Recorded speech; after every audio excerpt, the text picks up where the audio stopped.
Olá, boa noite. Hoje nós vamos fazer uma live bem interessante. Nós vamos falar com a Roseli Evangelista Ferreira, ela que é pedagoga, com especialização em orientação e supervisão escolar, pelo Centro de Patos de Minas, com mais de 23 anos de experiência em escolas públicas e particulares. Nós vamos começar hoje a nossa quinta sistêmica. A Roseli já está entrando, vai se papo com ela. Ela atuou 18 anos com abordagem sistêmica. Ela tem especialização nessa dinâmica energética. Isso, ei, Já Roseli! entrei! Tudo bem? Tudo em paz aí? Tudo em paz, Paulo. E você? Prazer te rever. Que bom, graças a Deus. Muito legal poder falar com você.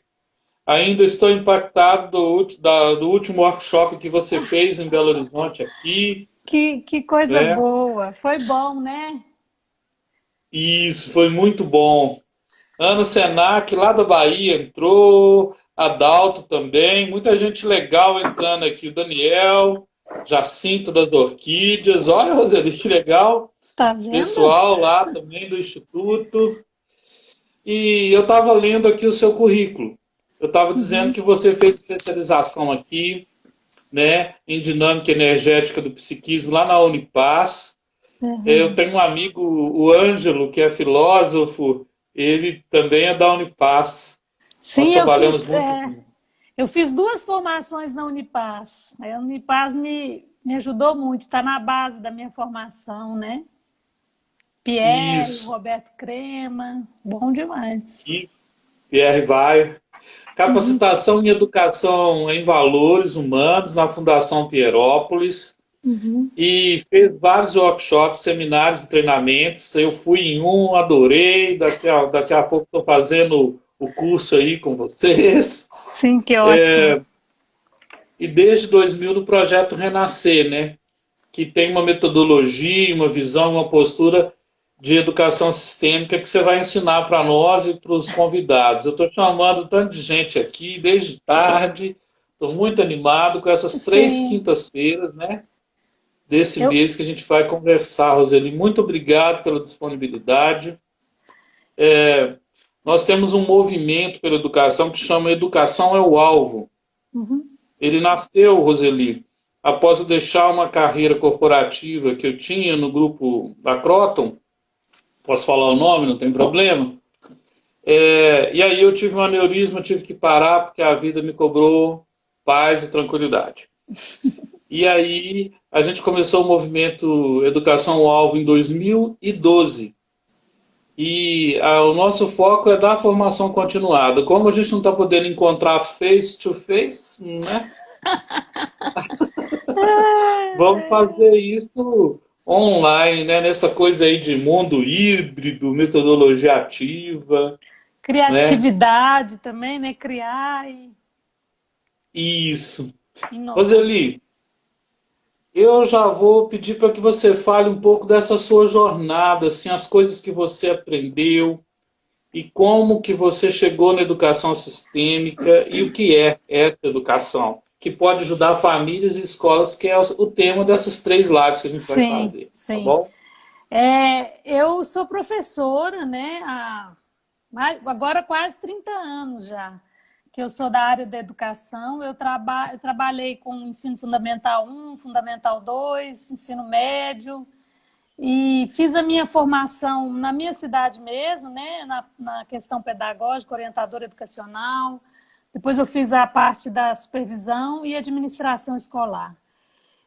Mas eu me embrenhei muito cedo na linha holística, né? Eu fiz toda uma formação na Fundação Peirópolis, com um complemento em Prachand Nilayan, que é uma cidade no sul da Índia, onde eu estive por algumas vezes. E também fiz toda a formação em Peirópolis, né? Que é a ADEP, que foi uma formação muito importante. E no meio dessa história toda, dessas formações todas, desde 2000 que eu conheci a educação, a visão sistêmica, na verdade, a abordagem sistêmica, porque o Décio, e a Wilma, que são os donos do Instituto IDESV, né, os fundadores do Instituto, eles moravam na cidade onde eu moro, até hoje. Eles moravam aqui. E porque ele se encantou, né, porque ele gostou do que ele viu na abordagem sistêmica, ele quis trazer para Patos, né? Então, tiveram vários workshops aqui, e mesmo que às vezes ele não trazia para Patos ou mesmo para Belo Horizonte, então eu comecei a conhecer e a participar como representante mesmo, né? Fazer todo o trabalho. Mas eu sempre trazia no meu coração um desejo de levar para a sala de aula. Eu queria levar essa visão para a sala de aula. E foi exatamente isso que eu fiz. Como o Décio morava aqui, né? Então eu tive um universitário, sabe? Que foi me ajudando, né? Quando eu tinha alguma dúvida, algumas perguntas, porque foi um processo de experimentação mesmo.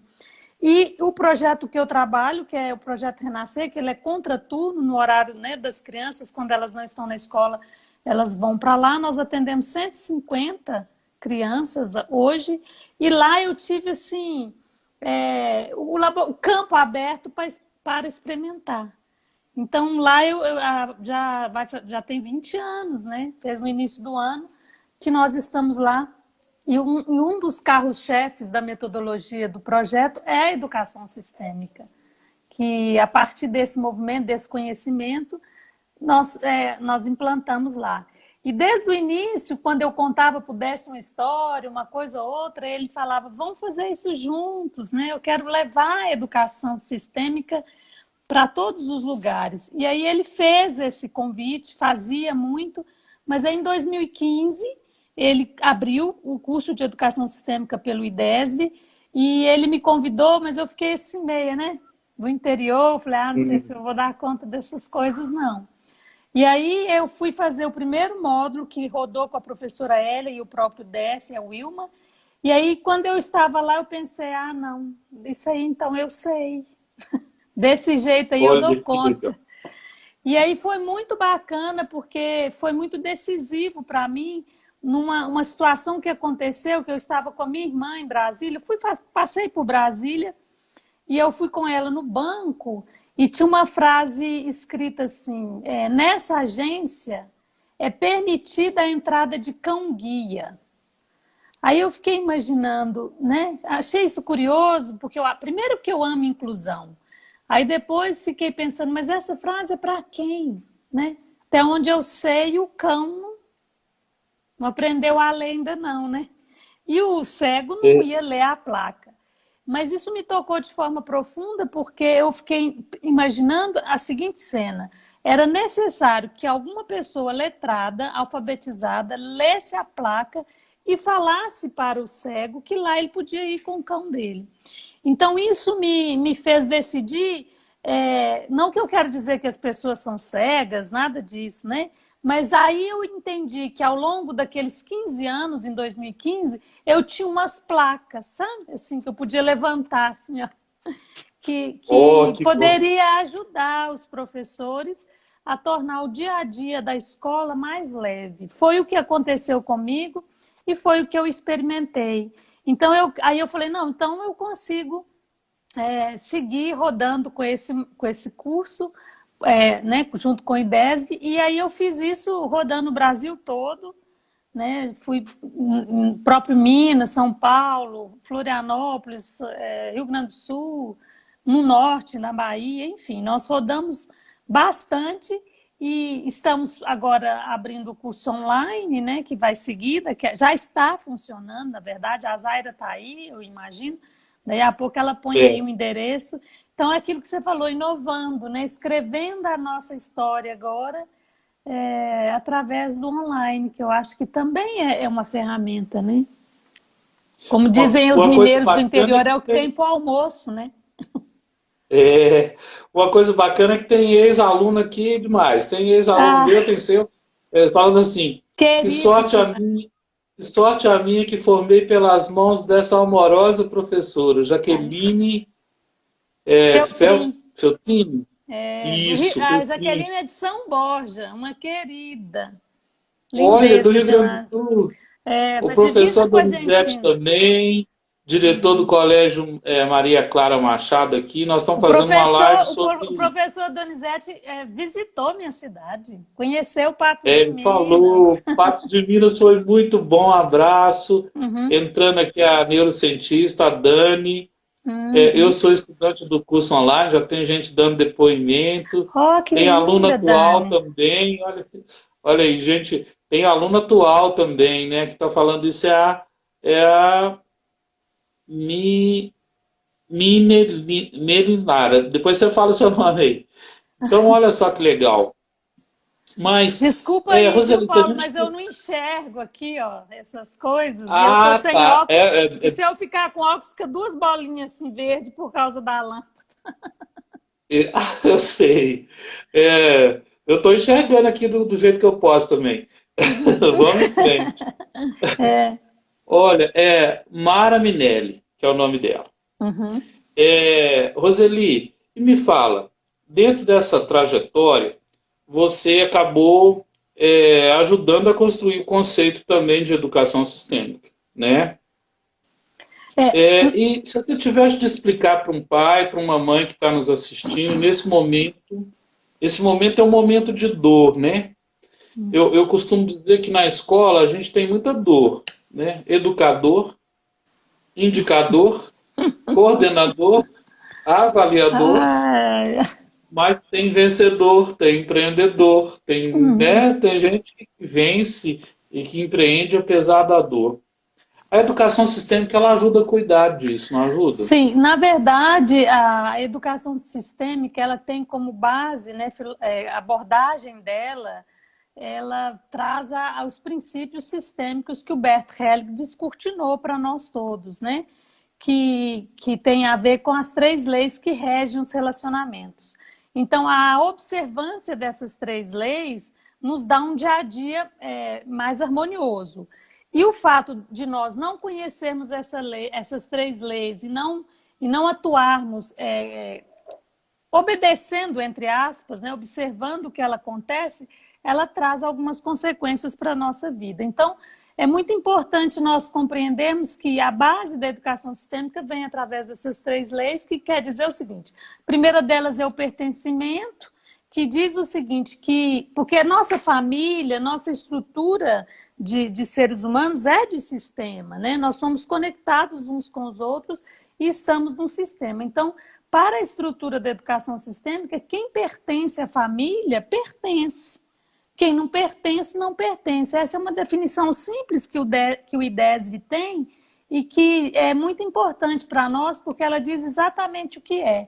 Então, quando eu nasci, como eu estou viva, eu nasci de um homem e de uma mulher que se tornaram meu pai e minha mãe, e eles também têm um pai e uma mãe, etc, etc, etc. Então, eu pertenço a um grupo familiar. E dentro dessa estrutura,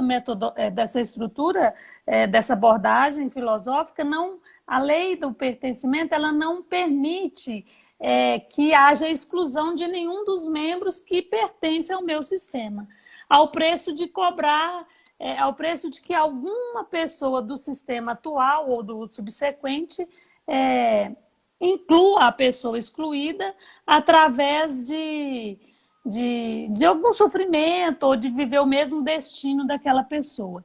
Então, como que a gente levou isso para a escola, né? Essa lei do pertencimento? Primeira coisa é dizer que todos os que fazem parte da sua família pertencem e tem um lugar na nossa escola, na nossa sala de aula. E a gente começa pelo pai e pela mãe, né? E a gente depara no meio dessa história toda com muitas crianças que acreditam de verdade que não tem pai, que não tem mãe, muitas são criadas pelos avós, né? E aí a gente começa um trabalho bem didático mesmo com as crianças e as famílias para estruturar e incluir o pai, a mãe, a avó, o avô, independente da moral, independente do que esse pai fez, independente do que essa mãe fez, de amoral, né, posso dizer assim, nós incluímos, porque se eu estou diante de você, mesmo que à distância, é porque o seu papai e sua mamãe um dia se entregaram um ao outro. E com essa entrega, nesse movimento, você foi fecundado, né? Foi gerado, posso dizer assim.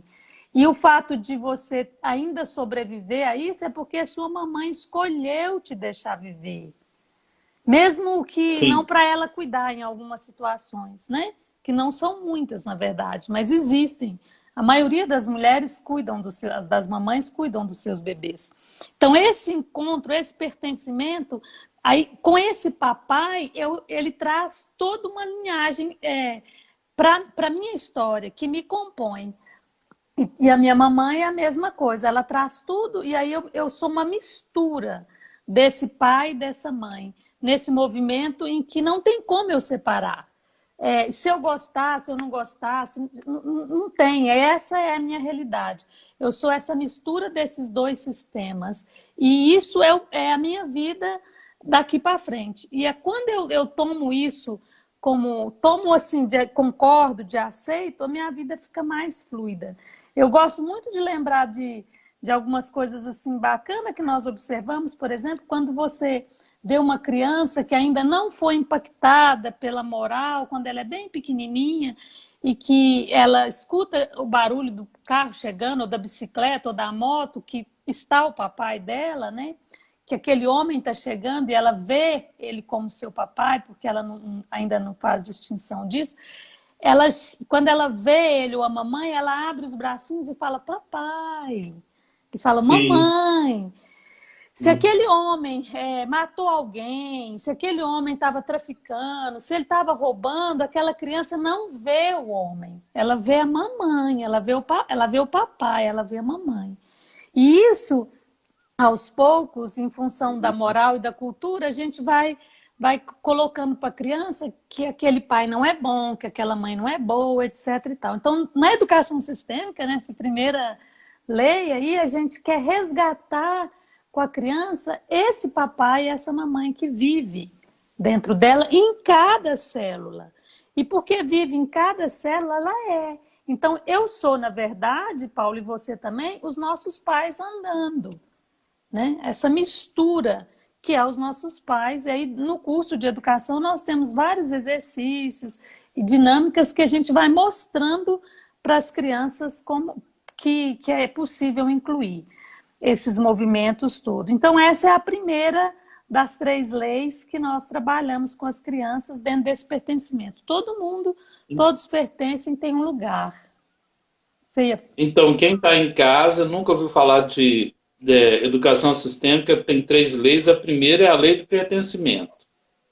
Anota aí, gente, no caderno, viu? Pois vai ter prova. E outra coisa, vai ter curso no SDEV, vai lá, faz a sua matrícula, porque vale a pena, o negócio é bem legal, né? Bem legal. Eu fico assim... Então, e me diga, olha, agora o pessoal está em casa, né? O pessoal está em casa com os filhos forçosamente. Alguns têm que trabalhar, porque a rotina da classe média, depois a gente quer falar também dos pobres, mas assim, a rotina da classe média o papai sai e hoje a mamãe também sai para trabalhar, quando a família é assim. Tem vários tipos de família. As pessoas adultas saem para trabalhar. Essa criança vai para a escola. Agora ficou todo mundo em casa. Então o sistema que se encontrava menos passou a se encontrar muito. Isso é bom, porque a convivência aumenta, mas também existem os conflitos, porque o computador agora tem que ser usado por um, o telefone por outro. Como é que essa lei do pertencimento pode ajudar? Na verdade, assim, isso que nós estamos vivendo em função da pandemia, né, é único, né? É novo. Nós estamos construindo a história, nós somos o agente dessa história. Não tem como dar um Ctrl+C e Ctrl+V, né? Mas dentro da estrutura familiar, todas as pessoas têm um lugar. E aí impera, né, essa situação do respeito, porque a segunda lei é a ordem. E a ordem diz que tem precedências, que tem algumas coisas. E que a gente precisa também observar. Mas dentro desse movimento do pertencimento, é importante a família entender que a escola faz parte. E a escola pertence à estrutura social da criança, né?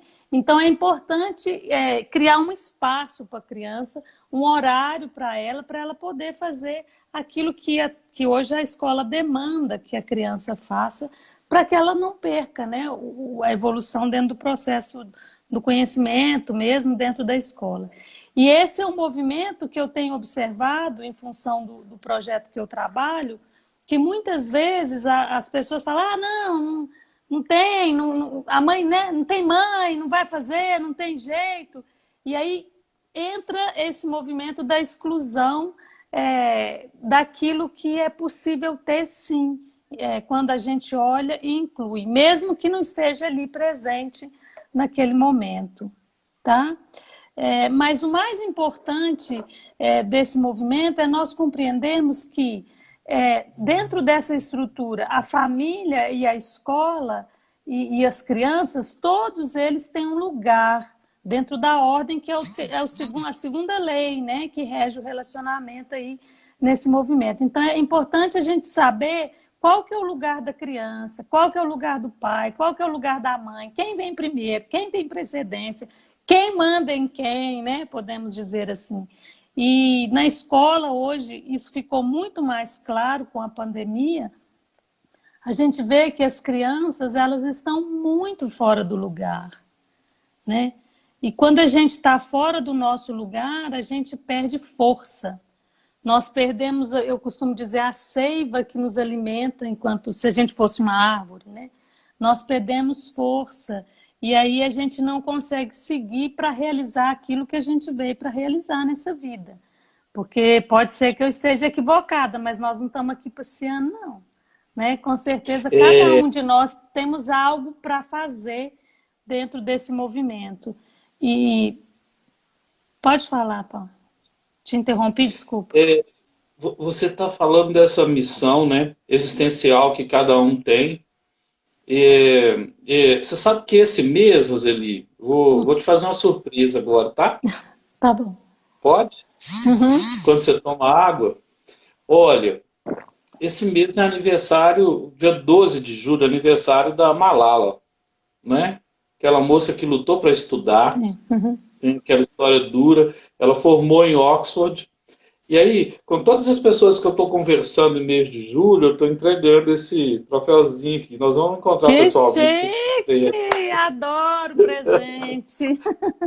Esse é o troféu que chama Mulheres Educadoras. O movimento faz e entrega para mulheres que impactaram a educação. Aqui tem escrito Prêmio Malala. É porque é o turbante dela, né? Sim, é o turbante dela. Sim, que bonito. E aí, então, ó, receba assim, on, depois vai ser off, tá? Eu acho que o on é o off, que o off é o on, mas vai ser Então, que a gente chama de mulheres educadoras. Na sua vida de mulher educadora, você já conviveu com diversas crianças e as escolas, a pergunta é, nas escolas, o pessoal resiste à educação sistêmica, aceita ou demora um tempo? Na verdade, assim, eu gosto, o professor, sabe, Paulo, ele sempre quer melhorar.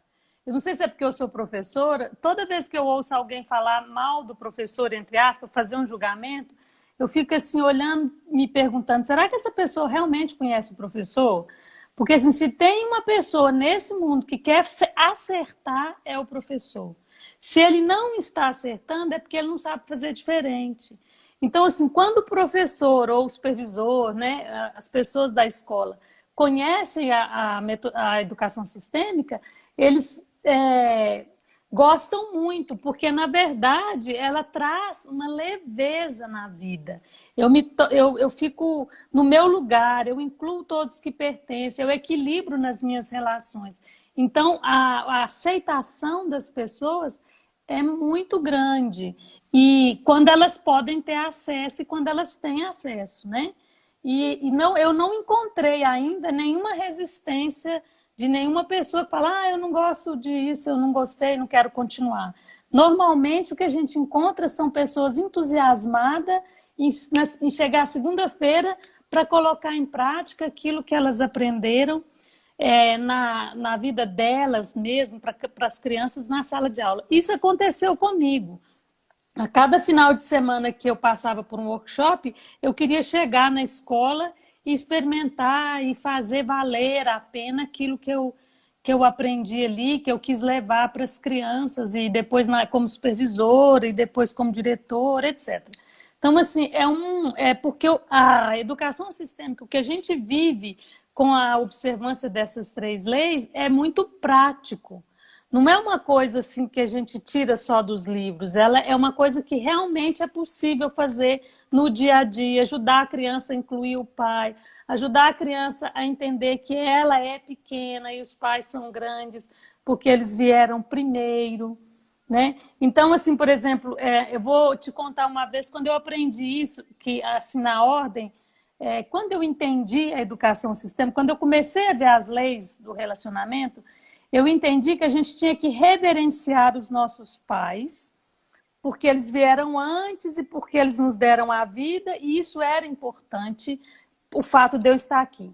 Mas naquela época, 2000, hein? 2001, 2002, eu entendi que essa reverência era ficar de joelho, por exemplo, né? Fazer uma reverência, talvez pela minha visão tão holística, e às vezes isso acontecia em algumas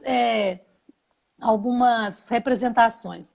E foi muito interessante, e aí a gente tomar a bênção dos pais. Como Minas tem muito isso, você é mineiro também, no interior tem mais. Aí eu falei para o meu pai assim, papai, eu fiquei sabendo que para a gente ser feliz, a gente tem que tomar a bênção dos pais. Aí ele pegou e falou assim, por isso não, Deus te abençoa, né? Tipo, vai ser feliz. Falei, não, não é assim não. Tem que ser assim, de joelho, né? A gente tem que fazer... Aí ele pôs a mão na cabeça e falou, minha filha, você ficou doida. Para que isso? Não existe isso. Aí eu disse para ele, por que? O senhor está com medo? Olha a arrogância da bonita. Por que o senhor está com medo? Aí ele disse, de jeito nenhum, pode ajoelhar aí que eu te abençoo agora. E aí eu falei, não, também não é assim não, tem que ter assim, né? Aí quem ficou na situação de vergonha, de medo, fui eu. Porque, na verdade, ali eu quis ser pequena diante dele, da boca para fora, né? E aí, como eu já tinha feito, queria ser feliz, eu criei toda uma estrutura para poder tomar a bênção dele da minha mãe. Pus uma cadeira, uma almofada, um lugar para eu ajoelhar, uma almofada, 2 cadeiras e tudo. Levei meus filhos, meus sobrinhos que na época moravam próximos aqui. E aí nós fomos em fila tomar a bênção, eu do meu pai e da minha mãe e eles dos avós. Foi muito interessante essa experiência, porque quando o papai foi me pôr a bênção, ele bateu assim na minha cabeça, bem forte, Deus te abençoe. Eu falei, entendi, a gente perde a memória com essas pancadas, né? Tipo assim. E aí recebi a bênção dele. Aí quando passaram as crianças, aí minha filha passou e também queria abençoar os sobrinhos, os primos. Eu falei, não, não é assim não, você tem que crescer para você poder abençoar. E naquele momento eu comecei a perceber como que é fácil sair da ordem, né? Do lugar de sermos pequenos. Aí eu compreendi naquele momento, naquele movimento, que o fato de nós, de verdade, no coração, na postura sistêmica que é aqui, ver a grandeza dos nossos pais, nos dá uma firmeza para que nós possamos, nos dá força e raiz para que nós possamos seguir bem. E essa é uma coisa que a gente não está vendo na escola. Muitas crianças, elas aprendem a ter muitas críticas com relação a um dos pais, né? O pai ou a mãe. Muitas crianças, elas são criadas com avós como sendo irmãs dos pais. Então isso tira a criança muito do lugar e ela perde força e aí ela fica arrogante. Aí ela fica maior, né? Por exemplo, nesse momento da pandemia, eu vi muitas crianças, porque eu trabalho no projeto social e a gente dá o atendimento remoto às crianças, em que elas estão demandando aos pais o que elas vão fazer, se elas vão fazer, né? E muitas vezes, por causa da tecnologia, né, os pais se sentem um pouco menores, né, do que a criança que conhece a tecnologia, entre aspas. E isso faz com que a criança saia do lugar e aí ela fique maior do que os seus próprios pais, e isso tem um efeito desastroso na vida da criança. Eu costumo perguntar à criança, quando eu vejo ela fazer um movimento desse: quantos anos você tinha quando seu pai nasceu? Você acredita que elas fazem conta? Fica fazendo assim. Aí começa a fazer conta, né? Aí eu falo para elas: eu tinha 8 anos. Quando seu pai nasceu, você tinha 8 anos? Aí elas: então, bom, quando seu pai nasceu, né? Você nem existia. Então, assim, ele tem uma Agora, né? história. Ele tem uma história e tudo, e você deve a respeito a essa história. Então, assim, é muito, muito oportuno levar esse conhecimento para a sala de aula, voltando na sua pergunta, e isso faz com que o professor também encontre o seu lugar de complementar a família, onde ele pode estender a mão para a família e, sabe, ajudar e complementar. E saber que a família da criança, do jeito que é certa para ela. E a criança, mesmo que ela fala que não gosta, ela ama os pais. Ela quer que os pais sejam respeitados, mesmo porque ela é o pai e a mãe dela andando. E quando isso não acontece, a criança se torna muito agressiva e não desenvolve tanto assim. Isso é lindo, viu? É lindo esse aprendizado, né? Eu tô assim, de boca aberta. Me diga, Roseli, e as famílias? Nós temos um movimento que chama Escola das Famílias, que a gente fundou há 1 ano e meio atrás. Uhum. São, assim, pedagogos, psicólogos, psicopedagogos que vão às escolas. Tanto é que, por causa dele, aí o Rongno me chamou para conversar e me apresentou educação sistêmica. Que lindo, Aí Rong. eu fui lá naquele workshop que você deu no hotel de São Francisco e saí de lá animadaço, assim, falei, poxa, é isso, né, que estava faltando para minha carreira, não é? Que algumas coisas a gente tenta fazer intuitivo. E você fez uma dinâmica lá muito legal. E você colocou uma pessoa para conversar com a outra e depois trocava. E uma coisa que ficou gravada na minha cabeça foi que a gente não podia olhar para você, a gente tinha que olhar para o outro mesmo, né? E aí, menino, você sabe que eu saí que nem aqueles meninos levados? Eu fui dar uma palestra depois num espaço e coloquei o nativo digital para conversar com o imigrante. O imigrante é o pai, porque a criança hoje domina muito mais a tecnologia do que o pai, né? E o nativo digital é a criança. Depois a gente trocou de papel. Menina, eu ficava lembrando de você, Roseli, o tempo todo com aquela dinâmica. E aí, como é que a família fica com a educação sistêmica? Você deve ter algumas histórias assim que a família. Porque tem família que pode ficar brava, né? No início, Sim. porque vai mexer em algumas estruturas, pelo que eu estou percebendo, pertencimento, primeiro pilar, e ordem, segundo pilar, e se a família não tiver ordem? Aí, Assim, aí é a assim, ordem dela ou eu tenho uma ordem perfeita? A minha dúvida é essa. E aí, assim, na verdade, eu só para lembrar aí de pôr a pessoa na frente, dentro do trabalho com educação sistêmica, a gente usa como didática, né, um recurso didático que são as representações, né? E aí, às vezes, eu não sei se foi esse, não me lembro exatamente, mas quando nós nos colocamos diante dos nossos pais e fala para ele: você não é bom o bastante, eu não quero ser sua filha, você não é, né? A gente coloca isso e depois troca. A criança, o filho, ela vai para o lugar do pai e ouve isso do pai. E aí ela sente aquilo que o pai realmente sente. As famílias, Foi essa. ela é Foi essa. fundamental para a escola, né? Sem a família, nós não temos escola. E a escola é o primeiro lugar público que a criança vai sozinha. Então, assim, existe um complemento. Agora, quando a gente vai falar da família, assim, dentro da escola, nesse movimento, nós aqui estamos falando, assim, da forma natural como a gente chegou, né, no mundo. Assim. Então, precisa ter um homem e uma mulher. E esse homem é o seu pai, e essa mulher é sua mãe. E muitas vezes isso é segredo, as pessoas não querem. Então, assim, um caso que sempre é um caso clássico, que já virou, né, um caso clássico para mim, que é quando eu encontrei uma criança e eu estava dando uma aula sobre essa inclusão do pertencimento e falei para as crianças que era uma vez uma criança que cresceu, um menino, uma menina, virou um homem, uma mulher, e eles um dia se encontraram e assim ficaram muito juntinho. E aí eu conto toda uma história, tá lá no curso, contei bonitinho lá no curso. E aí, sim, quando eles encontraram, aí essa mulher depois, eu não sei se eles ficaram juntos, se não ficaram, eu sei que essa mulher começou a ficar com a barriga grande, e ela achou aquilo estranho, foi ao médico, e chegou lá, o médico falou para ela, você está grávida.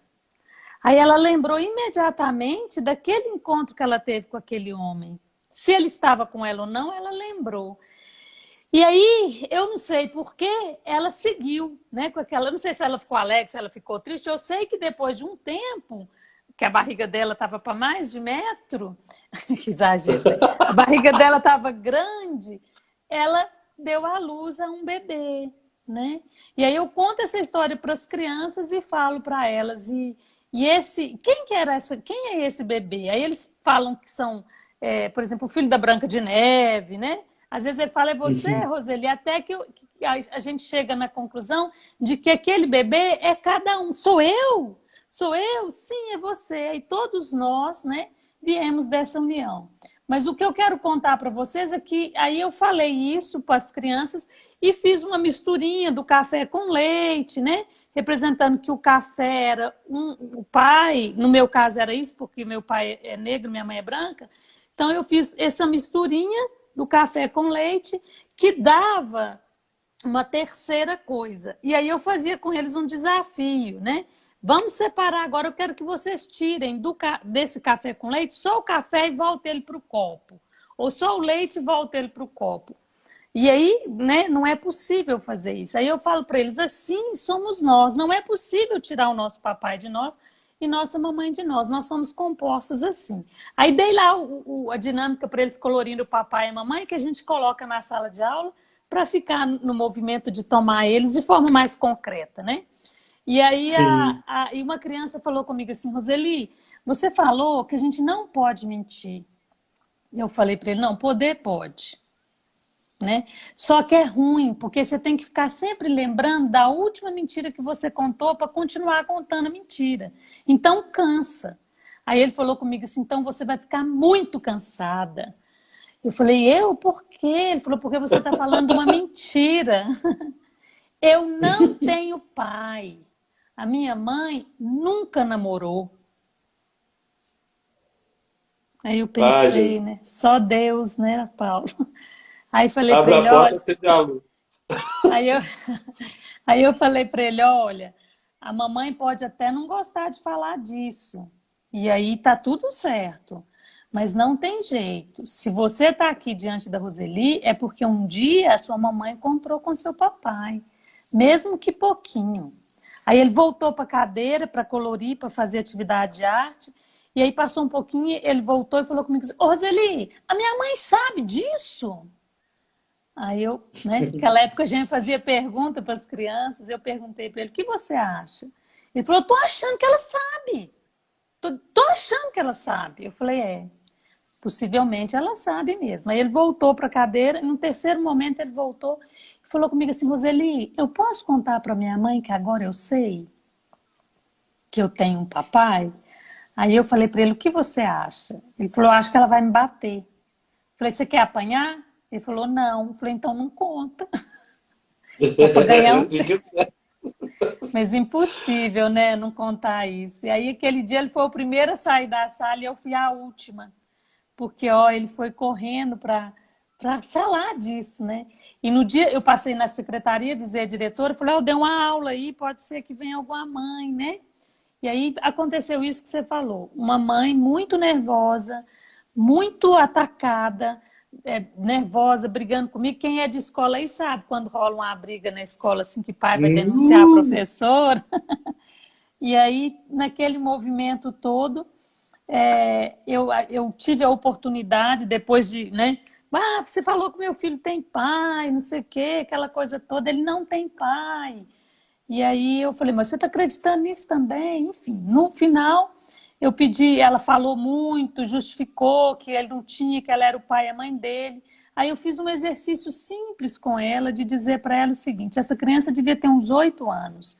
Aí eu falei para ela: imagina que há 10 anos atrás, esse bandido aí, porque o homem, o pai era um bandido, ele desce, né, uma rotatória que tinha na minha cidade na época, e bate com a cabeça no meio-fio e morreu. Aí ela falou assim: até que enfim saiu uma coisa boa dessa boca suja sua. Aí eu falei para ela: há 10 anos atrás. Ela falou: o que que tem? Aí eu falei para ela: quantos anos tem seu filho? Aí ela disse: 8. Aí foi que ela se deu conta de que aquele encontro foi fundamental para que ela tivesse aquela criança de 8 anos. E aí eu tive a oportunidade de dizer para ela: eu não estou aqui querendo falar para você reconciliar com esse homem, nem ir atrás dele, mas pelo menos ter um respeito ou olhar para a grandeza que ele foi por te tomar como mulher e juntos vocês gerarem essa vida. Então, assim, sempre, todas as vezes que eu encontrei alguma família que recusa falar sobre isso, eu digo para eles exatamente a mesma coisa, sabe? Assim, às vezes o pai ou a mãe ou um deles não estavam livres por causa das coisas da família, do sistema familiar deles, para cuidar daquela criança. Mas se essa criança está viva, é porque eles estiveram juntos um dia e a mãe, especialmente a mãe, deixou a criança viver, nascer. Então, aí sempre nesse movimento, o Paulo, acredito que vocês que estão aí, as mães, elas ficam, assim, elas sentem a grandeza desse encontro, né? E toma isso. E mesmo sendo crianças, às vezes, que vêm de adoção, né? Muitas vezes o pai adotivo, quando a gente fala do pai, porque aqui nós estamos falando do pai biológico, eles não, mas eu não quero, né? Mas assim, você tem contato com ele porque essa mãe desistiu de cuidar dessa criança. Respeito. Nossa, o pessoal está falando aqui. Essa... O pessoal está falando aqui, maravilhoso, que lição de vida, depoimento lindo, né? Roseli, a gente aprende tanto com educação sistêmica. Eu saí aquela noite lá, assim, tipo, eu tenho que falar de novo com essa pessoa, vou fazer esse curso, sabe? Porque a gente enquanto educador vai vendo acontecer em nossa volta, né? Muitos casos, muitas situações assim, e uma evidência é que está todo mundo querendo buscar felicidade. E só que às vezes, assim, por exemplo, essa criança, eu entendo, porque é um pouco a minha experiência. A minha mãe deixava meu pai de molho, né? Meu pai morreu ano passado, né? E ela demorou 36 anos para falar o nome completo dele. Né? Lógico que eu fui muito feliz, porque eu te falo, eu fui o órfão que teve mais pai que alguém possa ter. Né? Para as pessoas que cuidaram de mim. Então eu ganhei muito na vida. O movimento Educação ao Alvo é fruto de um desses pais aí que eu ganhei pela vida fora. Mas assim, e o estudante, esse aí fica incomodado, mas você deve ter história, ficou incomodado no início, mas depois ele foi fazendo o percurso dele e chegou, né? Uma coisa que eu percebi na sua prática foi assim, a pedagogia da pergunta de Paulo Freire. Eu não sei se faz sentido, mas é a arte também de Sócrates de perguntar, né? Que ele falava que a maiêutica, né? Aí o parto das ideias, a pessoa mesma acaba se parindo. Não sei se eu estou exagerando, mas é o que eu entendi. Porque eu Deu sou uma filósofo. falha aqui na minha com você. Só um minutinho que travou.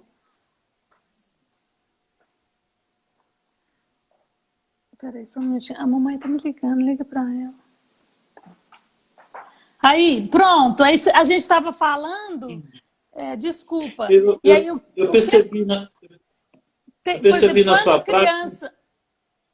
quando a criança, ou a criança de 0 a 100 anos, seja adulto, né? Quando ela fala comigo isso, mas isso aí, dona, tem dó, meu pai é um bandido, não quer saber, eu não tenho pai. Às vezes ela faz isso, né? Ele me bateu, e às vezes tem experiências de vidas da criança e a gente tem que considerar que foram dolorosas com o homem, né? Com o pai mesmo, ou com a mãe. Então aí faz com eles aquele exercício, né? Que eu acho que eu fiz com você. Você coloca de um lado aquilo de ruim que é o seu pai, como se fosse uma balança, né? E do outro lado, aquilo de ruim que ele fez com você. E do outro lado, coloca a vida, né? Então, a gente faz um contrabalançar, assim, qual que vale mais? E, às vezes, o adolescente ou o jovem fala, claro que foi a surra que ele me deu, ou o abuso, ou as coisas ruins que ele fez, o abandono. Aí eu falo com ele, então tira a vida e fica com isso, né? Então, assim... Não sobra nada. Não tem, né? Nem não existe. Então, assim, mesmo que foi difícil, e eu respeito, e eu considero a sua dor, mas ainda assim só foi possível porque ele existe, você está vivo. Então, nesses casos, quando a criança rejeita muito, a gente leva ela a compreender que concordar com a mãe, com o pai, do jeito que é um jeito para ela poder seguir feliz na vida inteira. E mostrando para ela que o pai e a mãe fazem o que fazem, não é porque eles são ruins. E aqui tem uma coisa muito bonita, porque assim, as pessoas elas fazem o que fazem porque é só aquilo que elas sabem fazer naquele momento. Entendeu? Muitas vezes elas não estão livres.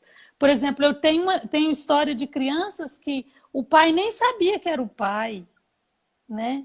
Tem histórias de crianças assim que às vezes a mãe nem conta, né? Que é. E aí, mas às vezes conta e já conta falando do homem, né? Esquece que aí a criança mistura isso tudo e ela toma aquilo como uma coisa real. Porém, acontece uma coisa muito importante. Ela precisa esconder da mãe que ela ama o pai. E isso não deixa ela livre para ela aprender na escola. Porque isso gasta muita coisa. Ela tem que estar sempre escondendo depois para a mãe que ela ama o pai. Aí a criança fica num movimento muito dividida dentro desse processo de pertencimento. Né? Assim, então, quando ela pode ser livre para gostar dos dois, para amar os dois, para ser os dois inteiros, independente da confusão do homem e da mulher, aí a criança segue, ela fica mais viva, né? Mais livre. Isso independe da classe social, independe se é escola pública, se é escola particular, se é criança de 4 anos, 5 anos, 10 anos, 20 anos, 50 anos. Né? Sempre é tempo de integrar tudo aquilo que nos compõe. Né? Eu não sei se foi isso que você me perguntou, porque a minha internet falhou aqui. E depois eu vi uma coisa assim, que eu percebi que você vai conduzindo o processo, talvez o educador sistêmico é assim, com perguntas. Perguntas, né? Ah, tá. Tipo Paulo Freire. A pedagogia da pergunta e o Sócrates, que ele não dava respostas, ele jogava para a pessoa pensar. E eu gosto muito de sócio-interacionismo e metodologia ativa, sabe, Roseli? Uhum. Porque eu já fui um professor, os primeiros, vamos falar, aos 7 anos, que eu era o centro da aula. Eu queria dar minha aula, queria, né, entregar o conteúdo. Até que um dia eu pensei assim, mas será que eles estão entendendo? E aí, quando eu fui checar aquela belíssima aula que eu preparei, talvez não fazia muito sentido.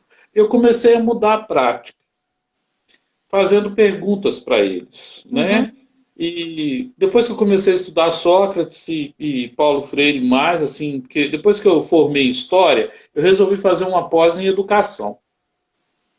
Por quê? Eu vi as pedagogas falando umas coisas de Vygotsky, Piaget, desacomoda, equilíbrio. Aí eu resolvi falar, eu tenho que aprender isso.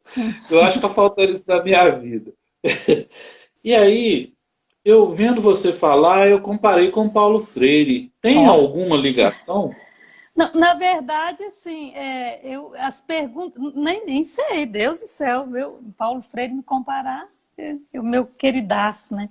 Mas, na verdade, o fato de nós perguntarmos é deixar que a própria pessoa construa o seu conhecimento.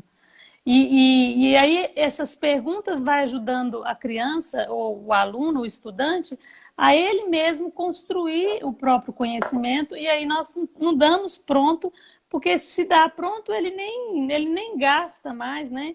Para guardar, para pensar. E eu gosto muito mesmo, né? Você falou isso aí agora, você estava falando, eu estava lembrando, é verdade, de ajudar as pessoas a ouvir o que elas estão respondendo, a prestar atenção naquilo que elas estão fazendo, e o resultado disso é uma construção de um conhecimento cada vez mais prático, mais forte, né?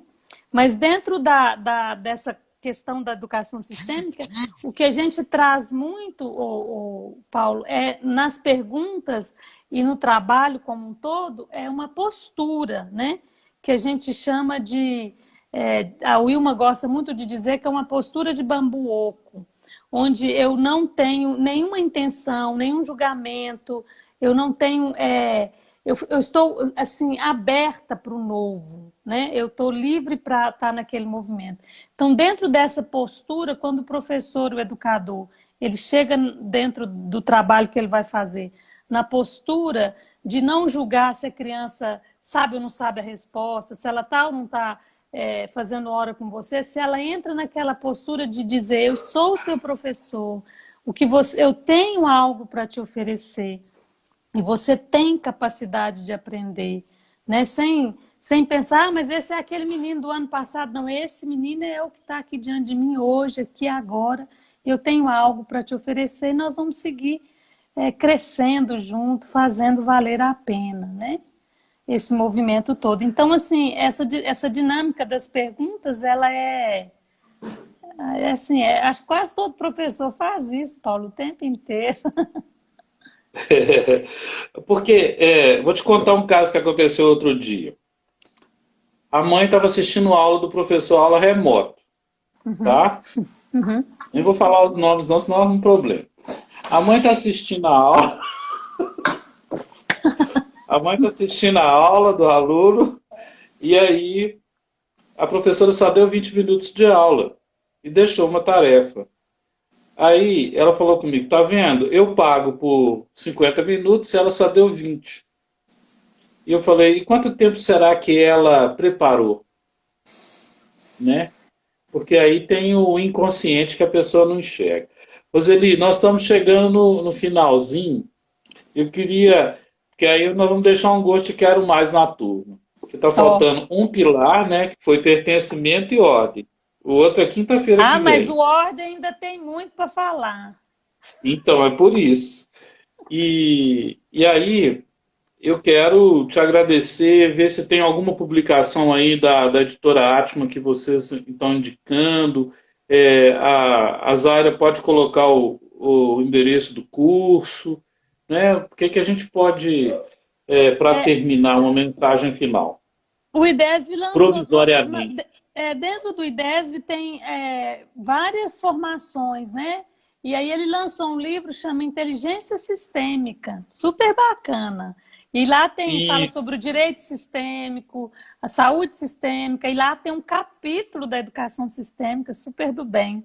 Né? Tem esse registro, tem um outro livro também que eu escrevi junto com a Wilma, que é A Fonte e o Buraquinho Exigente, que é uma historinha de criança, entre aspas, que fala da importância de nós tomarmos o nosso pai e a nossa mãe do jeito que eles vêm, do jeito que é, sem exigir que a água seja muito limpa, né? E essa história é bonita. Sistêmica está na Amazon, né? Eu vi lá. Tá, e esse também, da Fonte Buraquinho Exigente, está lá.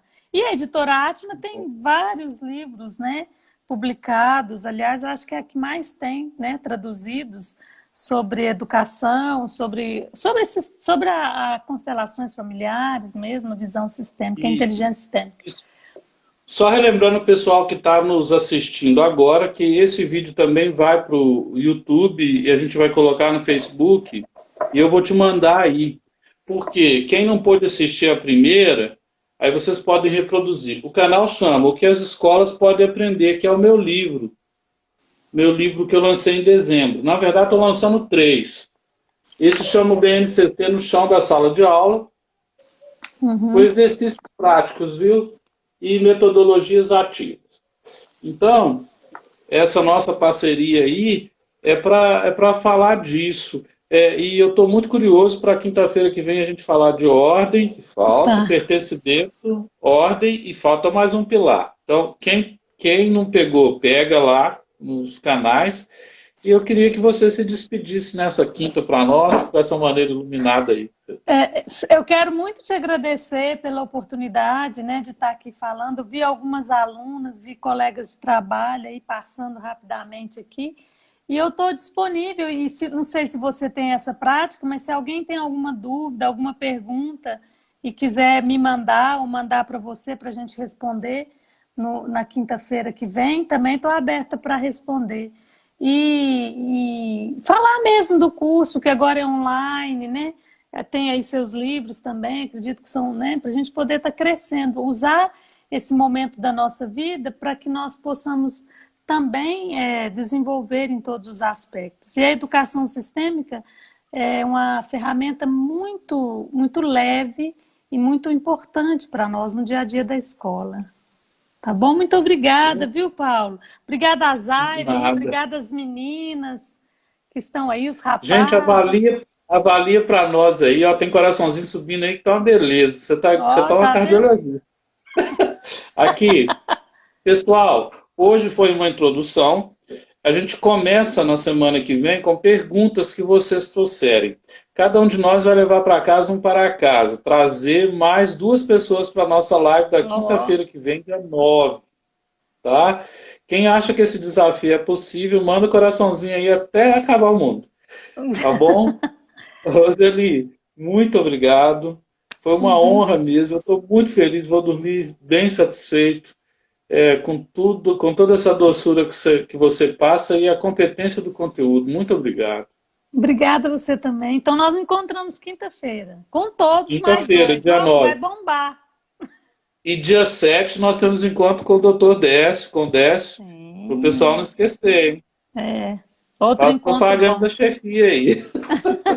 Sim, o Décio foi com quem eu aprendi tudo também.